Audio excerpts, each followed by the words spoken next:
दिवसापासून त्या ठिकाणी टेंडर झालेलं आहे, रस्त्याचं काम अर्धं झालेलं आहे, पण अर्ध्या ठिकाणी काही लोकांनी तो अडवणूक केलेली आहे.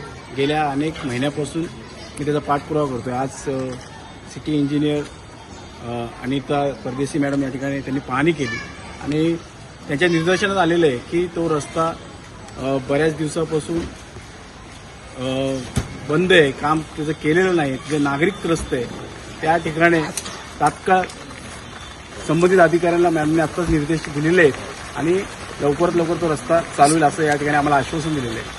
मी आपल्या माध्यमातून एवढंच सांगेल, जर तो रस्ता लवकरात लवकर झाला नाही तर त्या ठिकाणी मोठ्या प्रमाणात धरणं आंदोलन करण्यात येईल.